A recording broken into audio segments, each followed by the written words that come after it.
الدنيا ديت فيها صراع بشري كبير جدا. كل شخص عايز يوصل للقمة ويكون أحسن من التاني، ولكن اوعى تيأس في يوم من الأيام. افضل اتعب واعمل المستحيل علشان خاطر توصل للهدف اللي انت نفسك فيه، ولكن قبل كل حاجة انك لازم تكون واثق في ربنا وفي نفسك وصدقني هتحقق المستحيل.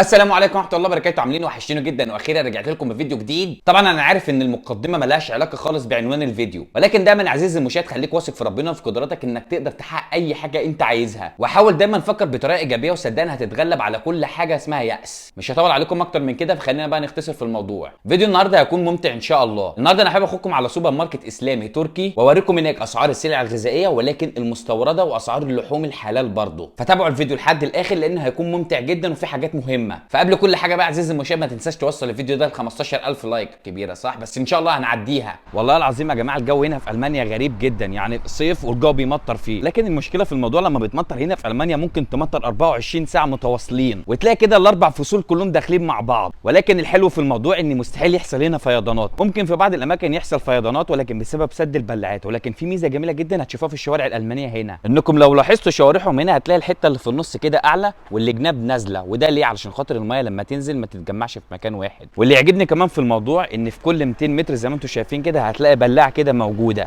وشوارعهم برضو هنا بتتنضف يوميا من الساعه 6 الصبح علشان خاطر البلاعات برضو ما تتسدش. نروح على سوبر ماركت تركي واللي موجود فيه جميع انواع المنتجات، ولكن بتكون مستوردة من الدول العربية ومعظمها بتكون برضو جاية من تركيا.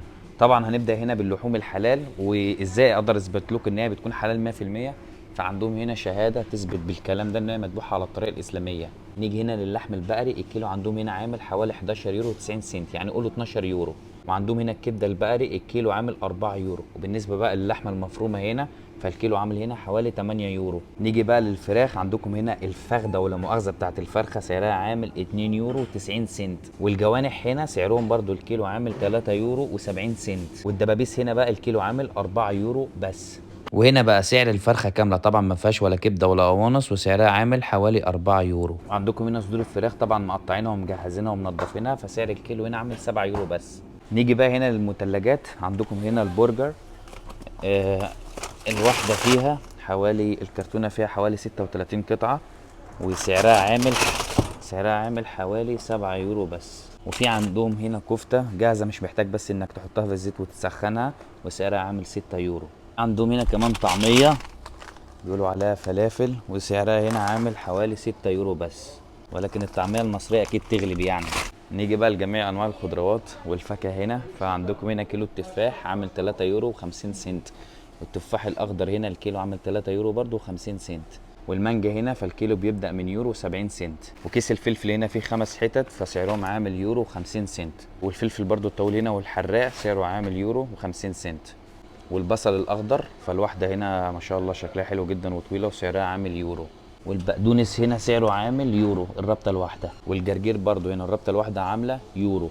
والخس هنا برضو ما شاء الله كبيره جدا، ممكن تكفيك 3 ايام بالكتير، سعر الواحده يورو 30 سنت. والخياره طبعا هنا اغلى حاجه موجوده فسعرها عامل 2 يورو. والثوم هنا كيس الثوم موجود فيه كذا واحده وسعرهم عاملين 2 يورو 50 سنت.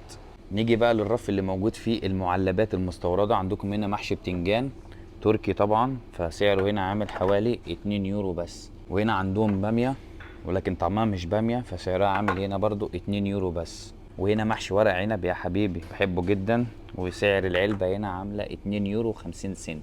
وفي طبعا واحده اكبر منها ممكن تكفيك يوم كامل وسعرها عامل 8 يورو. والفاصوليا البيضاء هنا العلبه فيها 480 جرام سعرها عامل يورو 40 سنت. وفي موجود برضو عندهم جميع انواع المخلل لو انت بتحبه. عندهم هنا الفلفل مثلا بيكون حراق جدا وسعر العلبه عامل 2 يورو 50 سنت. ومخلل الخياره هنا برضو سعره عامل 2 يورو. وفي هنا بقى الفلفل ده بيكون حراق جدا وسعره عامل 3 يورو. وموجود عندهم بقى علبه صلصه، طبعا ديت بتكون مستورده من تركيا، بتكفيك يعني كذا يوم 830 جرام فسعرها عامل 3 يورو بس. وعندهم بقى هنا الزيت، طبعا اللتر زي ما انتم شايفين كده عامل حوالي 2 يورو 50 سنت. وهنا بقى عندهم رف مخصوص لجميع انواع التوابل زي ما انتم شايفين برضو كده. هنا علبة الكمون سعرها عامل 2 يورو 30 سنت. والكزبرة برضو هنا 3 يورو. وعلبة الفلفل الحار برضو 2 يورو 25 سنت. ممكن كمان تجيب من عندهم بقدونس مقطوع وجاهز وسعر العلبة عامل يورو. وهنا بقى ملح البحر كميه كبيره وحلوه سعرهم عامل يورو. نروح بقى للرف اللي موجود فيه جميع انواع الرز والمكرونه. كيس الرز هنا الكيلو عامل 2 يورو 25 سنت. ولو انت بقى عوزت كميه كبيره من الرز ممكن هنا ال5 كيلو بيبداوا من سعر حوالي 12 يورو و90 سنت وممكن يكفوك لايام. وهنا كيس المكرونه 500 جرام عاملين برضو يورو و20 سنت.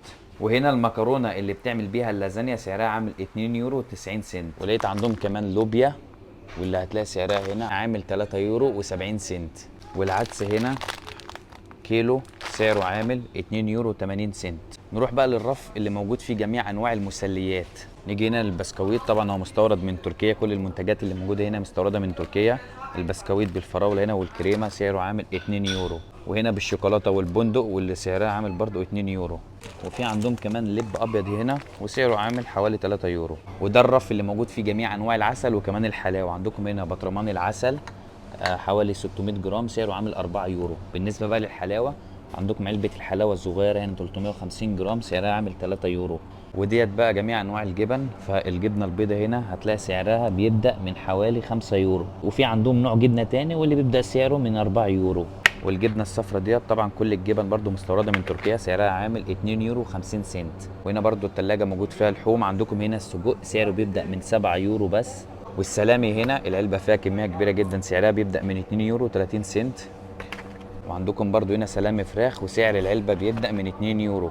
في المدينه اللي انا عايش فيها موجود بس 2 سوبر ماركت تركي، ولكن من افضل الحاجات اللي انا شفتها حرفيا ان مش داخلين منافسه خالص، محدش بيغلي الاسعار على التاني. في بعض المدن لو انت رحتها هنا في المانيا موجود فيها سوبر ماركت اسلامي، ولكن المشكله اللي هتقابلك ان الناس هناك بيستغلوا كلمه الحلال في اللحوم وبيغلوا اسعارها. يعني كيلو اللحمه كان هناك بيبدا من حوالي 10 يورو، فممكن هناك تلاقيه بيبدا من 20 يورو. ففي نصب كتير جدا بيكون في المواضيع ديت. فلو انتم لقيتوا اي حد بيستغل فرصه الحلال وبيغلي الاسعار في النقطه ديت حاولوا ما تشتروش منه خالص. وزي ما قلت لكم دخل المواطن هنا لو هو ما عندوش شهادات دراسيه او حتى تدريب مهني فبيبدا من 1500 ل 1600. انما بقى لو هو عنده شهاده تدريب مهني فبيبدا من 2500 ل 2600 وكمان بيطلع. وبالنسبه بقى عشان خاطر في ناس كتير جدا سالتني يعني ايه لحم حلال. اللحمه الحلال ديت يا جماعه بتكون مذبوحه على الطريقه الاسلاميه، لان لو انت رحت اي مذبح هنا الماني للاسف بيموتوا كل الحيوانات عن طريق كهرباء، وده طبعا ما بيكونش ذبح على الطريقه الاسلاميه، فبيكون حرام ان احنا ناكل اللحوم ديت. فلو انت رحت اي سوبر ماركت اسلامي فبيذبحوها على الطريقه الاسلاميه. ولكن الحاجه الوحيده اللي احنا مسلمين ما نقدرش نشتريها خالص هي اللحوم من السوبر ماركت الالماني. ممكن تشتري اي منتجات تانية هتكون رخيصه زي مثلا المكرونه او الرز، ولكن لازم تاخد بالك من الحاجات التانية زي الشوكولاته او الجيلاتين. الشوكولاته بيكون فيها للاسف نسبه قليله جدا من الكحول، والجيلاتين برضو نفس الموضوع بيكون فيه دهون من الخنزير. وبكده يا عزيزي المشاهد يكون وصلنا لنهايه الفيديو، وبتمنى ان شاء الله تكونوا استفدتوا منه، وقريب جدا هنزل لكم فيديوهات احلى بكتير.